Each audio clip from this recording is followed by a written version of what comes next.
I moved here to study, and I'm embarrassed that this happened. After graduating from college, I was preparing for the secondary school teacher certification exam when I got involved with an older widow. I was born in New Jersey. This was my first time leaving New Jersey in my life, despite studying hard for the teacher certification exam at a tutoring center. I failed repeatedly. I had been studying diligently for 2 years, but still failed with good grades. I've wanted to be a teacher since I was young. I used to play teacher with my younger siblings, and I went to college without any trouble. However, the teacher certification exam was a high barrier. I decided to try one last time and moved to a quiet countryside village to forget city life and focus on my studies. The village was very small, with just over a dozen houses, but the community was welcoming. It was a place once featured as a remote area in our country, and the village was beautiful. I felt at peace living there, surrounded by low mountains, wide fields, and narrow roads. I rented an empty house through a friend of a friend. The house came with basic furnishings, and having helped my father with household chores since I was young, I could manage cooking for myself. The house had a small yard, 2 bedrooms, a kitchen, and a living room. I unpacked my things in the smaller room and used the larger room for studying.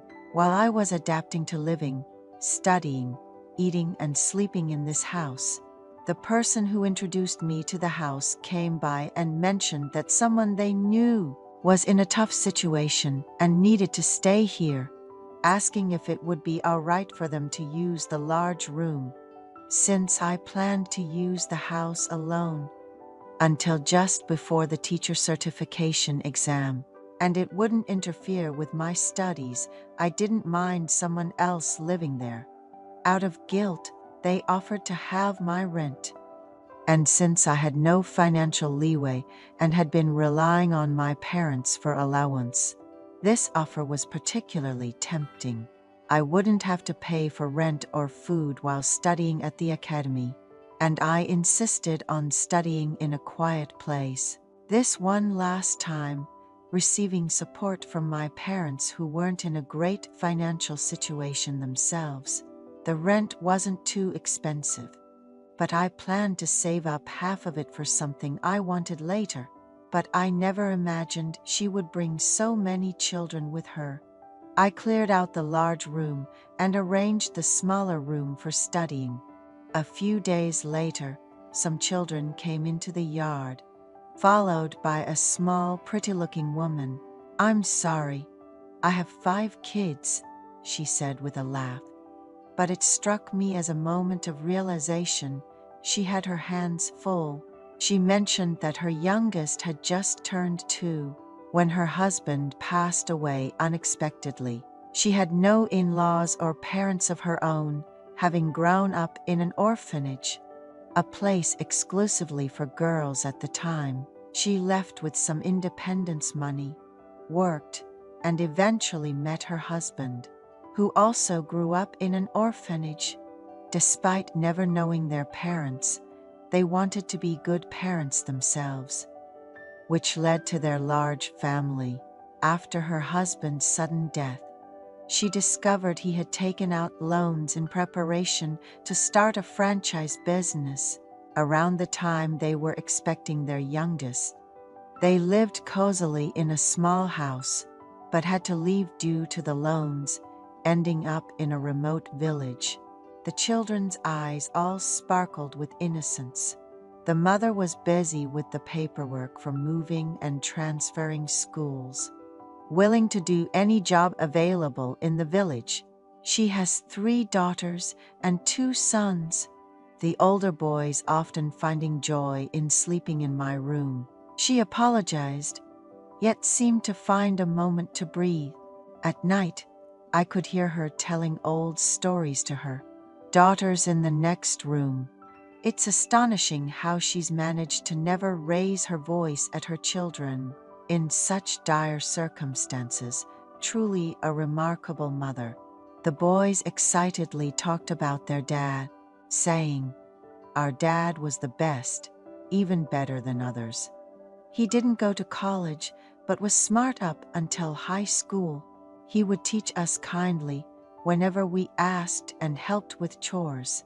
The eldest son added, "If Dad were here, we could have started the store, paid off the loans, and gradually improved our situation. But now it's really tough," his mood quickly darkening. Despite the noise of 5 kids, which could sometimes be overwhelming, their family seemed powered by love, capable of overcoming any challenge. Then, one night, I heard her sighing in the next room. "Honey, why did you have to go first? How am I supposed to live?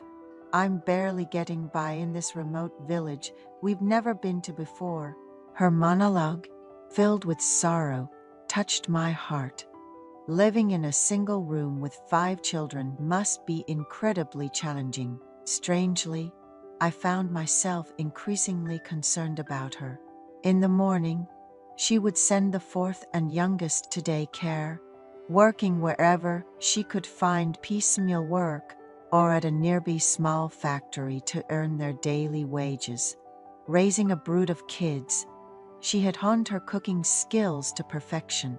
She could whip up an array of dishes in no time. I used to skip breakfast, only eating lunch and dinner. But once she started preparing meals, I joined her at the table. We had plenty of side dishes sent from home and brought over by our kind neighbors, so cooking rice was all that was needed. However, she insisted on making fresh dishes for the kids. Having been used to cold leftovers, the warmth of her freshly prepared meals felt like a comforting layer of oil coating my stomach. Gradually, I began to comfortably accept her cooking and resolved to help her without complaint if the opportunity ever arose. One breezy autumn night, waking up to use the bathroom, I heard noises from the kitchen. There she was, drinking water from the fridge. "You're up. It's 2 a.m. You should be sleeping," she said. "I can't sleep. My life feels so pitiful, and I miss my late husband. But if I want to adapt and survive here, I have to take any job that comes my way," she sighed. Living together for a few months, she found comfort in my company. She always wanted to show a strong front to the kids and never complained. But that night she opened up about her struggles. Before moving here, she had faced numerous temptations from her husband's friends and colleagues, but with no parents or siblings and 5 kids to care for, she couldn't accept any offers, no matter how favorable. She then asked, "You seem like you'd make a great teacher. You're a genuinely good person. Do you have a girlfriend in New Jersey?" "I've put off dating until I pass my exams," I replied. I saw a mix of relief and something else in her expression. Becoming a widow in my mid-30s and still thinking about men. "I guess I'm not over it," she said, looking at me. And that night, in the living room, we became one. The fear of waking the kids was palpable. After accepting me, she even shed tears. And as time went on, we found more moments together when the kids were at school. One day, I rushed to work after a hasty morning and ended up nodding off at my desk. "What about me? But somehow I study better," I joked, looking at her. We spent a long time together in the living room after the kids fell into a deep sleep. Through this awkward cohabitation, I finally passed the teacher certification exam on my 3rd try. It was a bittersweet farewell when I returned to New Jersey, but we've kept in touch ever since. She seemed to have settled into life there, making the most of the benefits available to children from agricultural and fishing communities.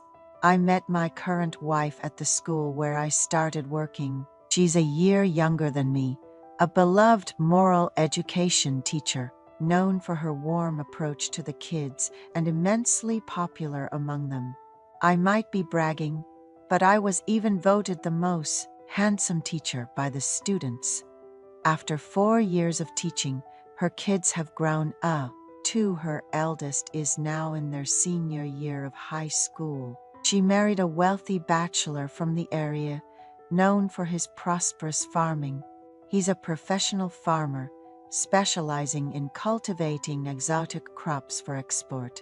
She sends me these special crops as a way of repaying the kindness I showed her and her family during their toughest times.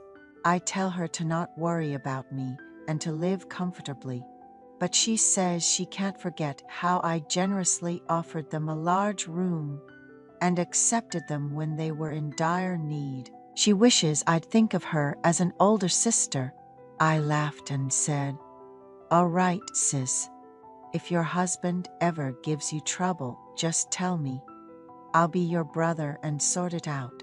I never imagined such events unfolding while studying in such a remote area, but I'm thankful everything turned out well in the end.